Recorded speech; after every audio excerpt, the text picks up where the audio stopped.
और राजू दास का हनुमान गढ़ी में घुस करके उसकी जूता चप्पल केहूनी और लातन मुक्कन से उसका स्वागत करूंगा। बस हमारे जो है नेता का आदेश हो जाना चाहिए। राजू दास की 3 दवाई, जूता चप्पल और पिटाई, वह लतवाही कुटवाही केहुनियाई का जो है आदि हो गया। जब मैं साधु बनने चला तो लड़कियां रो रही थी गांव की और गलियों में हमको चिकोटी काट रही थी। टेंट में आग लग गई, तब कहे नहीं संत महात्मा फूका मार के आग को बुझा दिया। भाई गंगा जल का आचमन कर दिए होते, वो आग बुझ गई होती तब तो जानते। तब तो ये बेईमान भाग खड़े हुए। गांव को हिंदू गांव नहीं घोषित कर सकते और भारत को हिंदू राष्ट्र बनाना तो दूर की बात है। और किस हिंदू और मुसलमान की बात करते हैं? किसान के, गरीब के, गुरबा के, पिछड़े वंचित के घर से निकलकर नेताजी आए थे, इसलिए गरीबों का दुख दर्द वह जानते। राजू दास जब कहा था कि अखिलेश यादव जहां मिलेगा तो जूता चप्पल से उसका स्वागत किया जाएगा, और स्वामी प्रसाद मौर्य पर जब तलवार से वार करने का प्रयास किया ताज होटल में ही लखनऊ में। नमस्कार, आप देख रहे हैं यूनाई रिपोर्टर। मैं हूं आपके साथ विपिन। देखिए कि उत्तर प्रदेश में राजनीति हमेशा गर्म ही रहती है।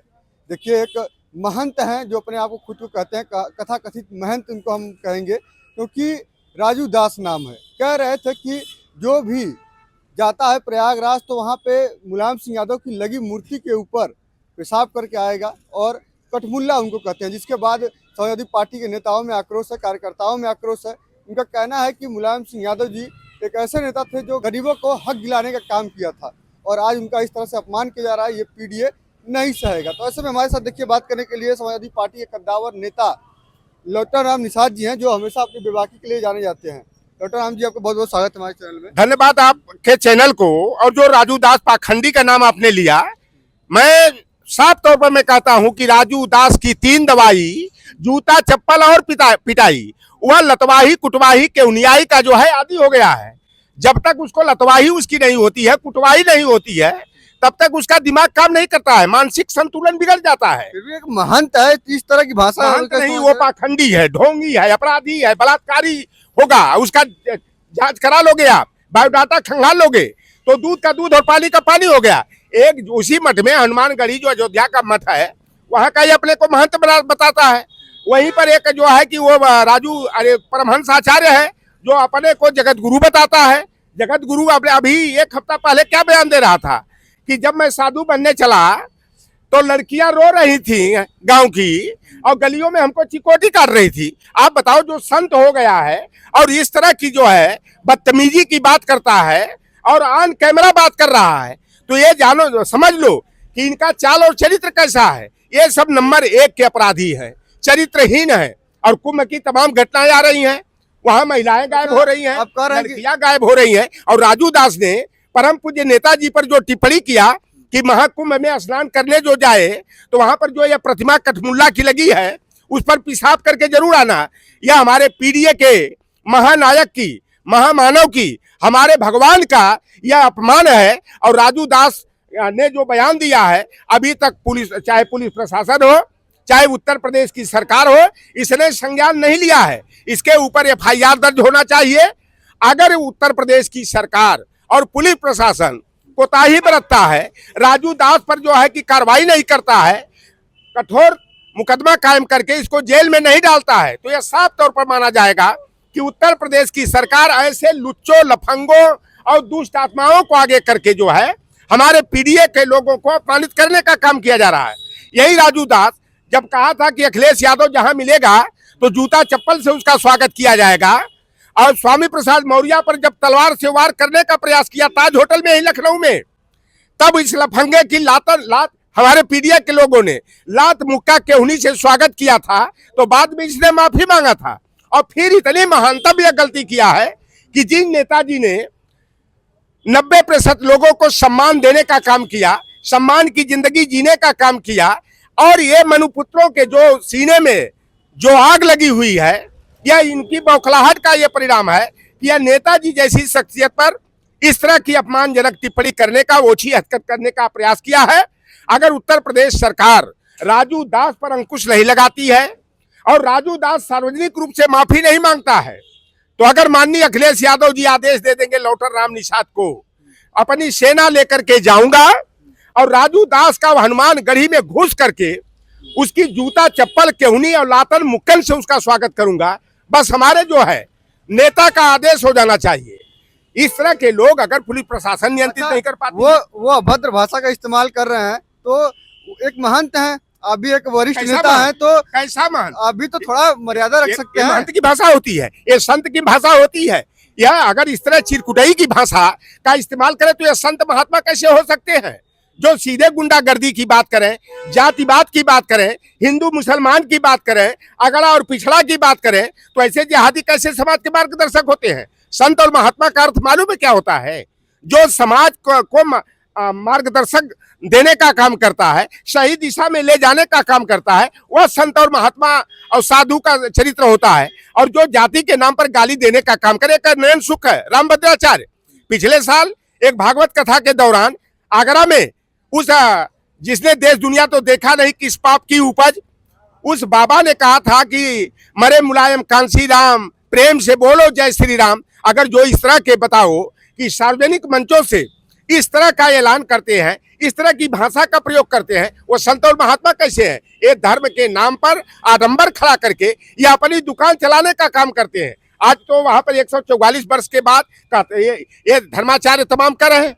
यह पूर्ण महाकुंभ लगा है और महाकुंभ स्थल पर जब टेंट में आग लग गई तब कहे नहीं संत महात्मा फूका मार के आग को बुझा दिया। भाई गंगा जल का आचरण कर दिए होते, वो आग बुझ गई होती तब तो जानते, तब तो ये बेईमान भाग खड़े हुए। और जो विज्ञान की उपज थी, दमकल मशीन 50 मिनट में टेंट में लगी हुई आग को बुझाने में सफल हुई।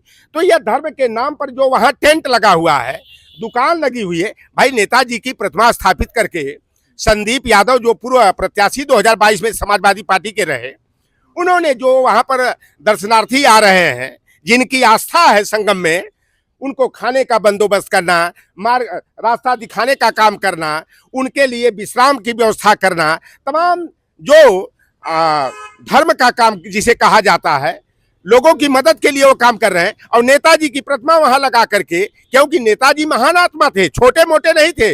नेताजी के ऊपर एक कहावत कही जाती है, देखन में छोटन लगे घाव करे गंभीर। नेताजी एक खरवाहा चरवाहा, गाय भैंस पालने वाले, दूध दही का धंधा करने वाले किसान के घर में पैदा हुए। गांव की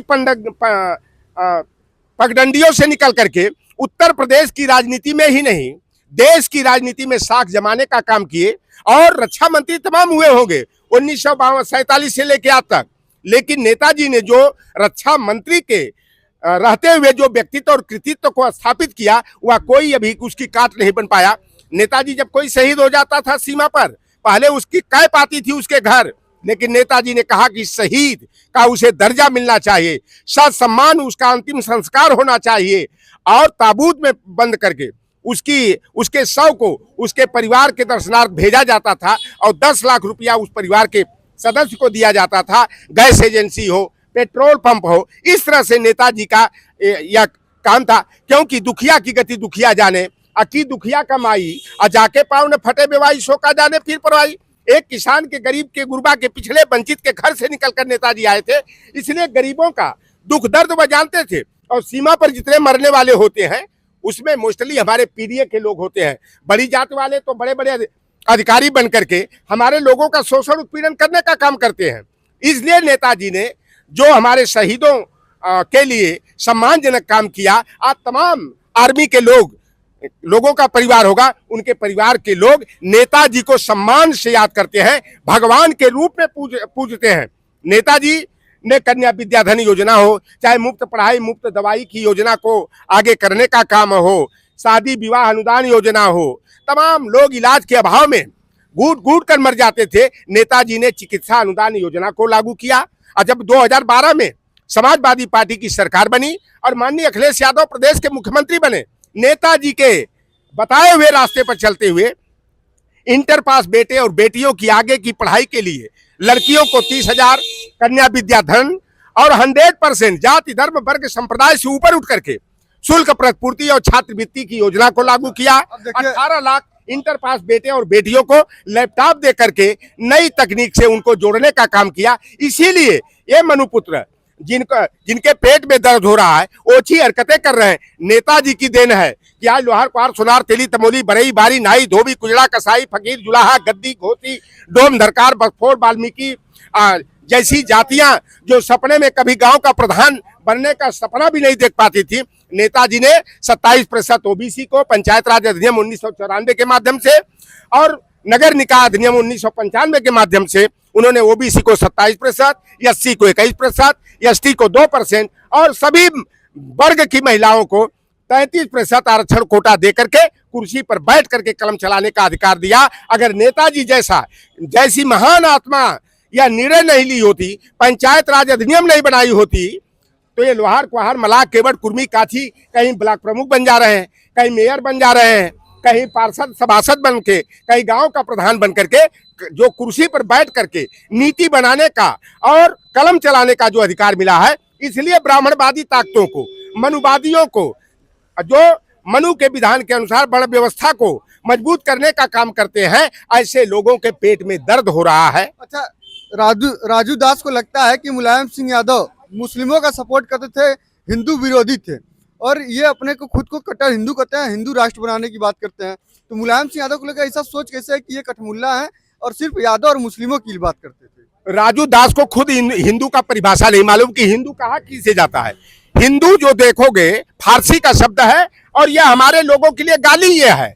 और ये जो पाखंडी और ढोंगी अपने को हिंदू और सनातनी बताते हैं, यह खुद जो है कि इनको परिभाषा नहीं मालूम है। हिंदू राष्ट्र बनाने की बात कर रहे हैं। हिंदू राष्ट्र बनेगा तो यहाँ मनुस्मृति का विधान लागू होगा, गुरु गोलवलकर का bunch of thoughts we are our nation who define की नीतियां लागू होगी और 90% ही नहीं 95% जो आवाम है वह गुलामी और पशुओं का जीवन जीने को मजबूर हो जाएगा और किसी की राह चलते हत्या कर दी जाएगी, किसी बहन बेटी की इज्जत आबरू लूट ली जाएगी सरेआम, उस पर कोई कानून लागू नहीं होगा। हिंदू धर्म में ऐसी मान्यता कहते हैं कि नहीं है भाई, हमारे यहाँ देवी देवताओं को पूजा जाता है, महिलाओं को देवी समान माना जाता है। देखो ये अपने बचने का कोई उपाय ये निकाल लेते हैं। अरे वो मनुस्मृति पढ़ोगे तब तुमको मालूम हो जाएगा कि स्त्री शूद्रो न अध्येताम, स्त्री और शूद्र को पढ़ने लिखने का अधिकार नहीं है। और इन्होंने कहा कि नारी को जो है कि सदैव गुलामी का जीवन जीना चाहिए। अगर बचपन में वो अपने बाप के भाई के गुलाम बन करके रहे, फिर पति का गुलाम बन के रहे, उसके बाद पुत्र का गुलाम बन के रहे, तो ये जो मनुस्मृति में तमाम जो ढोंग और पाखंड भरा हुआ है और उसमें जो है मनु पुत्रों को विशेष दर्जा दिया गया है। कानून का अधिकार, जज की हैसियत उन्हीं को दी गई है, वो जो चाहे सो करें। लेकिन अगर हम तनिक भी गलती कर जाते हैं तो हमें मौत की सजा दे दी जाए। तो ये हिंदू राष्ट्र जो बनाने का इनका सपना है वह सपना पूरा नहीं होगा। और राजू दास हो, चाहे रामभद्राचार्य हो, चाहे परमहंसाचार्य हो, इस तरह के लफंगे अपने गांव को हिंदू गांव नहीं घोषित कर सकते। और भारत को हिंदू राष्ट्र बनाना तो दूर की बात है, और किस हिंदू और मुसलमान की बात करते हैं।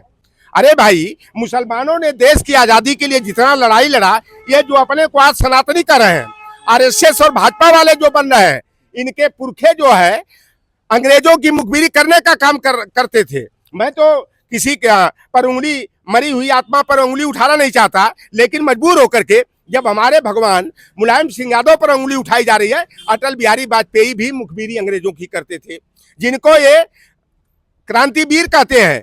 और वह माफी वीर रहा, वो वीर सावरकर, जिसको वीर सावरकर सेलुलर जेल में बंद होकर अंग्रेजों की मुखबिरी करने का काम और अंग्रेजों से लिखित में 6 बार माफी मांगने का काम किया था। और जब हमारे आईसीएस अधिकारी को 40 रुपया मासिक वेतन मिलता था, तो वीर सावरकर को 60 रुपया पेंशन दी जाती थी।